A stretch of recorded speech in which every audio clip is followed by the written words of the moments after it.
오늘 고린도전서 12장은 은사장으로 알려져 있죠. 성령의 은사에 대해서 자세히 알려져 있습니다. 그런데요, 우리가 은사를 다룰 때에는 이 성령에 주목해야 됩니다.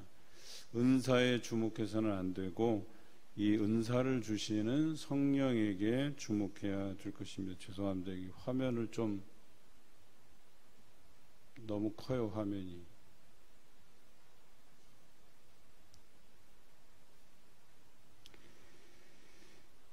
이 성령의 은사를 다룰 때 중요한 것은 이 성령이 우리에게 이미 예수 그리스도를 주라 고백하고 또 죄사함의 그 세례를 받으면 성령을 선물로 받게 된다라는 이런 말씀을 우리가 이미 들은 바가 있죠. 그래서 성령이 우리 안에 누구나 다 거하고 계시다라고 하는 이 기본적인 전제가 있어야 돼요. 그런데 이 기본적인 전제에서 너무나도 중요한 사실은 우리가 누구나 다 그 하나님께서 주시는 은사를 소유하고 있다라고 하는 것이죠. 전사님, 목사님, 제 화면이 너무 크게 나온다고 좀 작게 잡아주세요. 죄송합니다.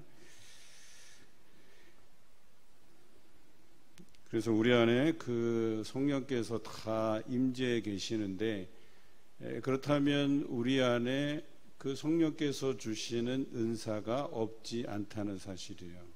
그런데도 불구하고 나는 은사가 없다고 생각하는 사람들은 성경을 잘 모르고 있는 것이죠. 그러니까 이미 우리 안에 그 은사의 주체이신 성령께서 계시기 때문에 여러분 각자에게 하나님께서 주시는 은사가 분명히 있다고 하는 것이죠. 그런데 우리가 왜 우리에게 은사가 없다고 생각하냐면 성경에 기록된 것만 은사라고 생각하기 때문에 거기에서 오는 잘못된 생각이죠. 편견이죠. 그런데 오늘 성경에서 나열한 것 외에도 공동체에게 유익을 끼치는 사람들, 즉 우리 몸에 그것을 비유하고 있는데 몸을 이루고 있는 각 지체들로 설명하잖아요. 그런데 여기서는 뭐 눈, 손, 발, 뭐 냄새 맡는 코, 맛보는 입, 그 외에도 머리카락의 기능, 손톱, 발톱부터 시작해서 우리 몸에 나 있는 털에 대한 부분들 각가지 여기 다 다루지 않았단 말이에요. 그렇죠? 그러니까 이 각 몸을 이루고 있는 각 요소들이 다 뭐예요? 몸을 이루는데 유익한 부분이 있다는 거예요.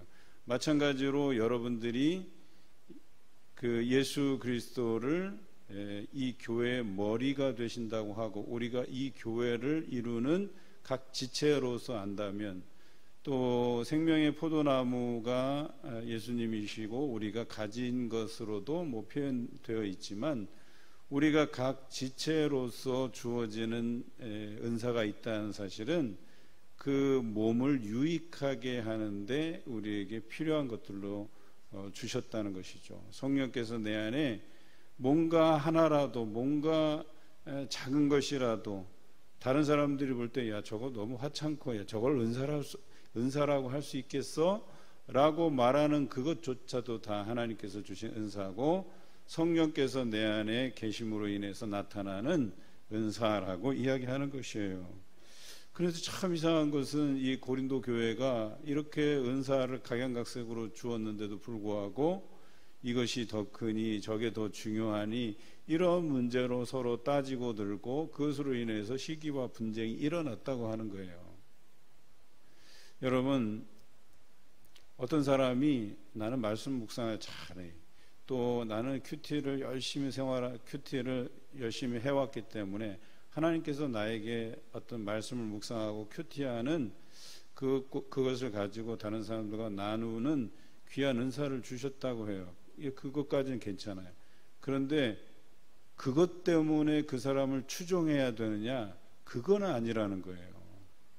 그러니까 누구나에게 주신 은사 중에 하나가 말씀을 자유롭게 묵상하고 그것이 뭐 세련되게 아주 성경적인 지식을 가지고 성경을 개괄해서 그것을 묵상하는 사람이 있는가 하면, 물론 우리 목사님들은 신학생 시절에 이것에 대한 훈련을 다 받게 돼 있지만, 그런데 그렇지 못하다 해도 성경적인 지식이 미쳐나고 짧다고 해도 거기에서 느껴지는 자신의 그 소중한 사소한 것 하나라도 나눌 수 있다고 하면, 썩 괜찮은 묵상을 한 사람이나 아주 소소하고 작은 것을 묵상한 사람이나 똑같이 말씀을 묵상하고 해석할 수 있는, 삶에 적용할 수 있는 은사가 있는 거예요. 그런데 그걸 가지고 누구는 잘한다, 못한다, 크다, 적다, 이런 걸 가지고 은사를 평가하고 판단하는 것 옳지 않다는 거예요. 그런 사람이 대단한 사람처럼 추앙받는 것도 옳지 않다는 거예요. 왜냐하면 그것의 주체는 성령 하나님이시기 때문에 그분이 영광을 받으시고 그분께 영광을 돌리면 되는 것이지, 그분께서 주신 은사에 대단하냐, 뭐 어떤 건 사소하냐, 이런 문제를 가지고 그 사람 자체를 우리가 추앙하고 막 따르고 패거리로 만들어서 이 사람의 주장이 옳다 하고, 그렇게 교회 안에서도 이 패거리 정치가 일어난다 하면 그거는 잘못된 거예요. 어느 교회나 이런 문제가 아주 뭐 커다랗게 대두되는 건 아니지만, 제가 대체적으로 다녀본 교회들은 다 있더라고요. 그래서 왜 저 사람이 저걸 가지고 사람들에게 막 이렇게 지지를 얻고, 왜 사람들이 그런 사람을 따라다니고 그런 사람 말에 귀 기울이고 그럴까? 그래서 마치 교회에서 그 사람이 한마디 하면 그 사람이 굉장히 영향력 있는 사람처럼 그렇게 교회에서 교회의 일들을 가지고 좌지우지할까? 대단히 잘못된 문제거든요. 여러분, 우리에게 주신 은사는 오늘 여기 나와 있지만 몸을 유익하게 하는 도구예요. 다시 말해서 공동체, 예수 그리스도를 중심으로 뭉친 공동체를 유익하게 하는 데 사용되는 것이 은사라고 이야기하는 것입니다. 그런데 1절에서 11절까지의 말씀에 보면 성령, 계속해서 성령을 강조해요. 성령이 하나이다, 성령은 같다, 또 하나님은 같다, 또 각 사람에게 성령을 나타내심은 유익하게 하려 하심이다, 이런 단어들로 계속해서 강조하고 있잖아요. 성령이 한 분인데 우리 지체들의 생각이 다를 수가 없다는 거예요. 은사는 다를 수 있지만 은사가 나타내는 유익은 같아야 되며, 그것이 작동하는 원리는 성령에 의해서만 작동되어야 되는 거예요. 그런데 어떤 사람은 내가 하나님을 본다, 뭐 볼 수도 없지만 본다는 것 자체가 오늘 성경에서 성경적이지가 않아요. 하나님을 본 사람이 어떻게 돼요? 나를 본 사람은 죽는다고 말씀하시잖아요. 그런데 영적인 현상들을 내가 뭐 좀 더 다른 사람보다 좀 예민하게 내가 듣는다, 나는 꿈을 통해서 하나님의 계시를 듣는다, 나는 어떤 영적인 현상들을 본다, 여러분이 보는 게 아니라 성령께서 보여주시는 것이죠. 그런 얘기를 한다고 해서 그 사람이 대단한 영적인 존재냐? 아니에요. 그 안에 역사하시는 성령께서 보여주시고 방언으로 말하게 하시고 천상의 말들로 하게 하시는 것이지, 그런데 우리는 그 은사를 보고 그 사람을 대단하게 여기고 있는데 아주 잘못된 인식이죠. 여러분, 목사라는 직함도 오늘 성경에 나와 있지만 어떤 사람은 뭐 사도로, 어떤 사람은 선지자로, 어떤 사람은 교사로 세움 받는다 했는데, 목사도 마찬가지죠. 어떤 사람은 목사로 세워 주시는데 그 안에 역사하시는 성령께서 주시는 말씀의 권위 빼면 아무것도 아니에요. 저도 여러분들과 똑같은 사람이라니. 그런데 마치 그냥 성령께서 주시는 그 말씀의 권위가 있을 뿐인데, 그걸 가지고 목사님이 뭐 기도하면 뭐 기적이 일어나고 뭐 대단한 효험이 있고 뭐, 이거 굉장히 유아기적 신앙이 아니고 뭐겠어요. 그래서 꼭 목사님 기도를 받아야지만 뭐 영험한 뭐가 있다고 생각하는 것, 그것 자체가 참 저는 속으로 아이고야, 이 사람이 너무 신앙이 어린아이와 같구나, 아직 성장하지 못했구나, 이런 생각이 들게 만드는 하나의 그런 이야기죠. 마찬가지로 여러분들에게 하나님께서 이 성령을 보내주셔서 예수 그리스도께서 말씀하신 것처럼 승천하신 후에는 너희를 위해서 보혜사 성령을 위해서 보내주신다고 했는데, 우리 안에 그 보혜사 성령으로 인해서 각자에게 그 성령의 능력을 맛보아 알게 하셨는데도 불구하고 본인이 본인을 위해서 기도하는 것과 목사님이 여러분을 위해서 기도하는 것, 이것을 다르게 여긴다는 것 자체가 성경적이지 않다는 거예요. 그저 우리는 그 개인이 자기를 위해서 간절히 하나님께 기도할 뿐 아니라, 목사이건 아니면 우리 중보기도 다니거든 아니면 나 지체이건 가족이든 지인이건 기도하는 것은 똑같은 거예요. 다만 더 많은 사람들이 그분을 위해서 중보하며 기도하고 하나님 앞에 아뢰는 것이 중요하다는 것이지, 누구의 기도는 효험이 있고 누구의 기도는 뭐 속된 말로 영빨이 없다고 하는 것, 옳지 않은 이야기들이에요.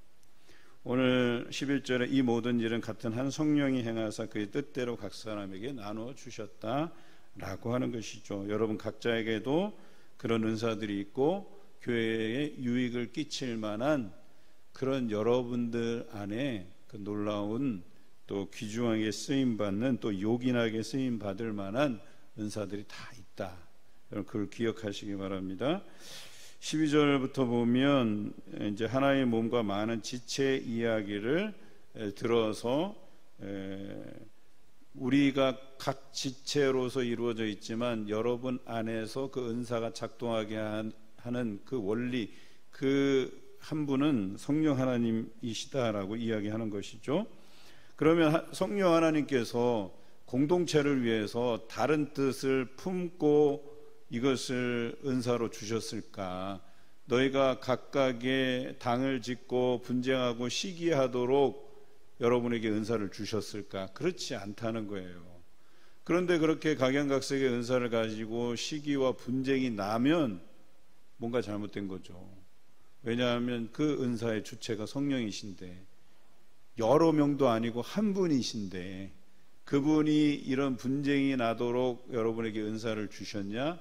아니라는 거예요. 서로 협력하고 공동체에 유익을 끼치기 위해서 여러분에게 은사를 주셨다는 거예요. 오늘 특별히 지체의 부분들을 들어서 설명한 것은 이것이에요. 어떤 것은 약해 보이고 쓸모없어 보이는데, 그래서 다른 쓸모있는 지체가 쓸모없게 보이는 그 지체도로 야, 너 필요 없으니까 나가, 이렇게 할 수 없다는 거예요. 여러분 만약에 눈이 중요하다고 하면 온몸이 다 눈으로만 이루어지면 어떻게 되겠어요? 몸으로서의 기능을 하기가 어렵죠. 당연히 눈도 필요하고 코도 필요하고 입도 필요하고 손도 필요하고 발도 필요하고, 하나님께서 필요에 의해서 이 각 지체를 다 만드신 건데 눈이 제일 중요합니다 해갖고 눈만 다 붙여놨으면 이건 이상한 거죠. 이거 외계인도 아니고. 오늘 성경에서는 그 각 지체의 부분들을 세우신 목적이 있고, 그런데 또 보면은 손과 발은 좀 강한 것 같고 눈이나 뭐 입술이나 이런 데들 보면 좀 연약한 것 같잖아요. 왜냐하면 어디에 부딪히면 눈이나 입술은 쉽게 깨지는데 손, 발 같은 경우는 좀 단단해요, 비교적. 이런 것을 두고 왜 이럴까 여러분들 고민해 보셨습니까? 여러분 물리적으로 좀 강한 것들이 있긴 해요. 우리 각 지체들도 마찬가지로 어떤 사람은 좀 힘이 세요. 근데 어떤 사람은 좀 연약해요. 그러면 힘센 사람이 그 연약한 자를 위해서 무거운 걸 들거나 좀 험한 일을 대신하도록 지음 받은 거죠. 그게 은사예요. 그 사람에게 힘 좀 쓰는 게. 근데 이 사람은 좀 연약하고 그렇지만 또 지혜롭게 판단하고 또 그런 쪽에 은사가 있을 수 있고, 어떤 사람은 연약하지만 또 일하는 사람들을 위해서 맛있는 음식을 이렇게 제공하고 만들 수 있는 그런 은사가 있을 수 있는 거잖아요. 그러니까 각양각색의 다 은사들이 있는 거예요. 그런데 동일하게 생각하면 이렇게 돼요. 일을 하는데, 무더운 여름에 일을 하는데 앞에서 땡볕에서 일하는 사람들이 있어요. 몸이 건장해서. 그런데 저 그늘에서 그 사람들을 위해서 더우니까 지치지 말라고 음료수 따라주고 뭐 준비해주는 사람도 있을 거 아니에요. 그런데 그 사람들은 야, 너 음료수 따르지 말고 우리랑 같이 와서 일해. 이러는 것 자체가 좀 우스운 거예요, 사실. 그냥 저 사람은 좀 연약하고 또 햇빛에서 일하다가 또 쓰러질 수도 있으니까 저렇게 준비하는 것도 저 사람의 은사라고 생각해 주고, 땡볕에서 일하는 건 내가 그래도 좀 더 건강하고 건장하니까 내가 이 일들을 감당한다고 하는 것, 어때요? 연약한 지체를 위해서 그것이 요긴하고 귀하다고 하고 그것을 칭찬해 주면 오히려 그 지체를 더 아름답게 세워주시는 것이 된다는 것이 오늘 성경 이야기예요. 이와 같은 원리로 사도도 세우고 선지자도 세우고 교사도 세우고 또 능력을 행하는 자로 세워주시는데, 병 고치는 은사, 서로 돕는 것, 다스리는 것, 각종 방언 말하는 것. 그런데 다 사도로 세우신 것도 아니고 다 교사로 세운 것도 아니고 다 선지자로 세운 것들이 아니라는 거예요. 각양각색의 은사로 세워주셨고, 그것을 통해서 하나님의 공동체를 유익하게 하는데 은사를 주셨다는 것이죠. 마지막에 더욱 큰 은사를 사모하라. 여기에 대한 오해가 있어요. 어떤 은사는 크고 어떤 것은 작냐, 그게 아니라는 거예요. 더 큰 은사를 사모하라 라고 하는 것은 여러분이 그 은사로 하나님의 공동체를 유익하게 하는데 최선의 것으로 내가 받기를 사모하라고 이야기하는 거예요. 생각하건대 내가 이 지체들을 위해서 더 효과적으로 기도하기 위해서 나는 그 기도하는 것을 정말 나의 그 가장 큰 은사로 여기고 싶으면 방언 말하기를 구하면 되는 거예요. 그래서 방언을 구하고 방언 말함을 통해서 몇 시간이고 하나님 앞에 이 교회를 위해서, 지체를 위해서, 병든 사람을 위해서, 가족을 위해서 얼마든지 기도할 수 있다는 것이죠.